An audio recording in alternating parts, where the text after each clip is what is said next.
This week is for beginners. We'll look at program mode and how it can take you to the next level of your photography.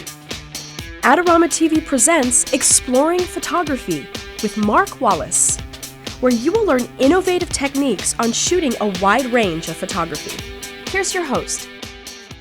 Hi everybody, welcome to Adorama TV. I'm Mark Wallace. Well, today I want to show you something for beginning photographers, and that is how to use program mode on your camera. Now the neat thing about program mode is it's available on almost any camera, including point and shoot cameras, and it allows you to get off that totally auto green square or the auto button and get over to a mode that you can actually make some creative choices, but it still keeps you within the parameters of the proper exposure of your camera. So it's sort of like having training wheels on your bike. You can do some really cool things, but you're not going to get into a lot of trouble, and it's really a great place to start expanding your creative vision. So let me show you exactly how this works. So when you're in program mode, what you can do is the camera will automatically select the proper shutter speed and aperture value. You don't even have to know how the camera does that at this stage of the game. Remember, this is for beginning photographers, and that's why I love it. But once you see those two numbers, usually through the viewfinder, maybe at the top of your camera, there is a dial on your camera. On Nikon cameras, usually it's on the back. On Canon cameras, it's on the front. On different cameras, it's in other places. You can look at your user manual to figure out exactly where, but usually that's where it is. And what you can do is push the shutter release halfway. You'll see the aperture value, your shutter speed, and then you can roll the dial, and what will happen is you can now override the settings on your camera. Now, why would you want to do that? Well, I've set up an example here where we have some pinwheels that are blowing in the wind, and we have this background back here, this park. And what I want to do is show you how you can freeze motion or show motion with the pinwheel, or you can selectively tell the camera how much to have in focus. So I've already composed this. It's on the tripod, and I have my camera focused on this front pinwheel. So the first thing I want to do is show you how I can have this pinwheel in focus and nothing else in the background. I'll let the background fall out of focus. Now this would be something great for really isolating your subject. So what I'm going to do is push my shutter release halfway. I see that my shutter speed is 200 and my aperture value is f9. That's sort of right in the middle of the safety zone. But what I want to do is I want to take my aperture value, the one that has the f in front of it, and I want to make that the smallest number I possibly can. On this lens, the smallest number is 1.8, which is a really awesome lens. So I just roll my dial, and I'm looking at these numbers, and it's saying all the way over to 1.8. And what I'm going to do is I'm now going to take a picture. Now I've taken that picture, and you can see that now my little pinwheel here is in focus and the rest of the background has fallen out of focus. It's pretty wonderful. So I can override the settings to get a very specific look. What if I wanted to show or freeze motion? Well, I can do the same thing.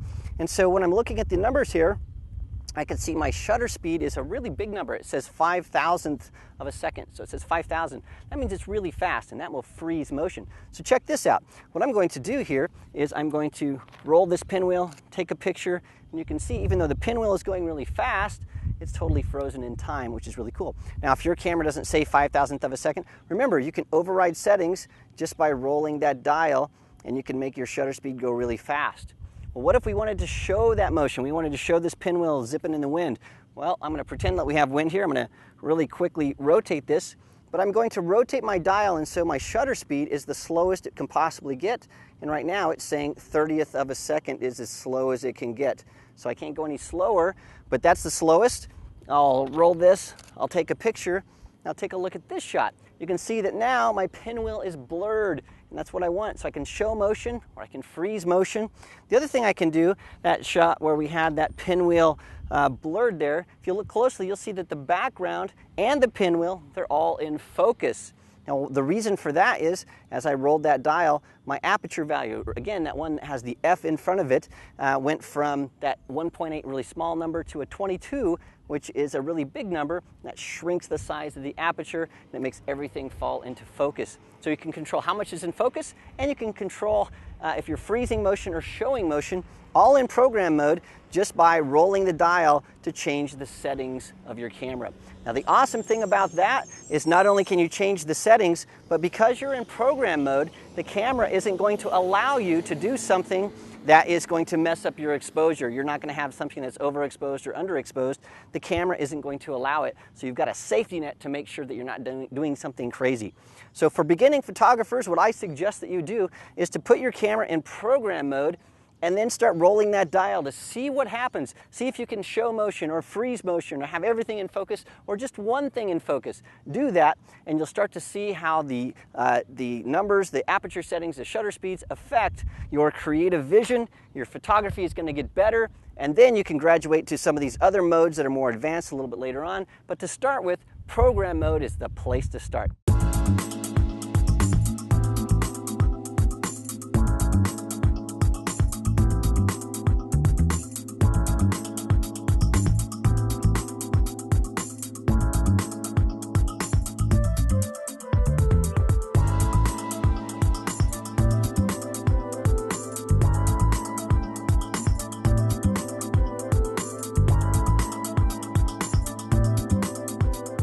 Well, thanks for joining me this week for Adorama TV.